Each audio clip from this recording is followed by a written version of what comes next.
What's up YouTube? Welcome back to Crafting Cars. Today we're back on the LS1. Intake, coolant ports, that sort of thing. Let's get right into it.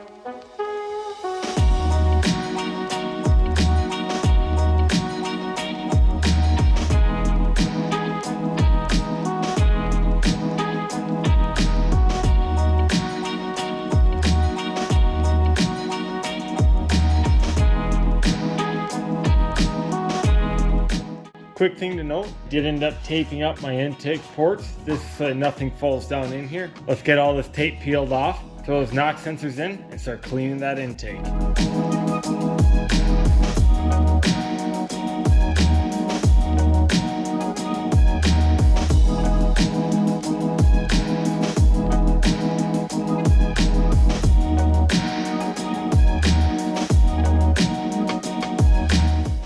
Now that those are in and torqued down, I think I have mine set at about 18 foot-pounds. You don't want to over torque them. Next up, I have a new harness here for the knock sensors, the detonation sensors. It comes with new plugs and connectors, so all you do is you pull it back to about the tape, push it on, like so, and then you should be able to just feed this right up and over.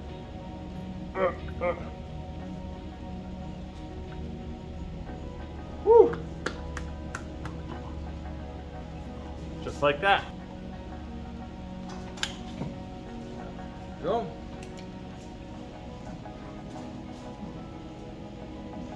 There we go. And this is just going to run right out the back like that. And just like that, the valley cover is all done. Let's pull this intake out and get her all cleaned up.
Okay, obviously as you can see, the intake is all clean, looking nice and purty.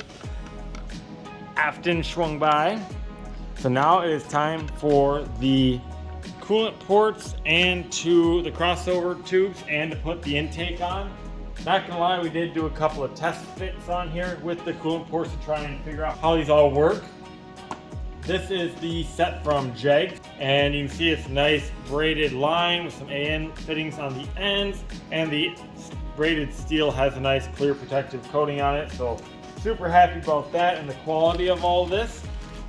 I will say, Jags, if you're listening, these instructions could be a lot better and in color. We fought this for quite a bit before we finally were able to trace the lines down to where they were all going.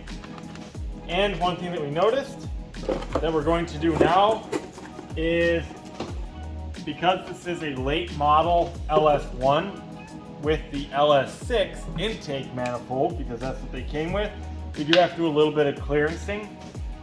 On the back side, right here, there's this little empty piece. This is just open plastic. It doesn't do anything right here. And it's hitting on that corner, so we're gonna have to cut that out. And then on the front, exact opposite side, it's a mirror image. And same thing, we're gonna have to do some clearancing and cut this all out as well. I'm just gonna be taking some dikes and probably a hand file to clean up the edges, make it look clean. But yeah, we're just gonna notch it out real quick, set it on there, do a test fit of the coolant ports, and once we get it, we'll torque everything down, bolt everything down. So you guys on time lapse.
Now that everything's all said and done, here you can kind of see some of that clearancing that I was talking about, just to clear this line here.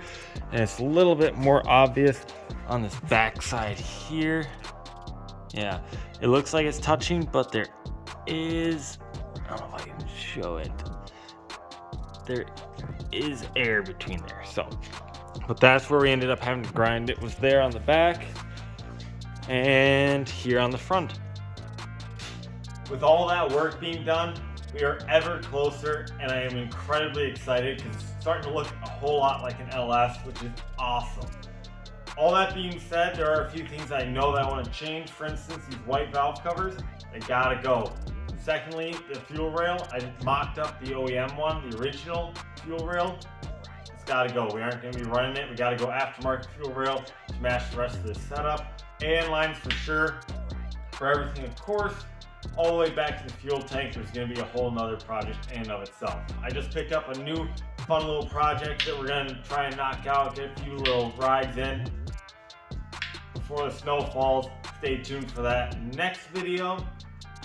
Until then though, if you have any questions, comments, or concerns about what you saw, as always, leave them in the comments down below. I love to hear from you guys. If you liked what you saw, leave a like, and if you want to see more of what you saw, subscribe. We'll see you guys on the next video. Bye-bye.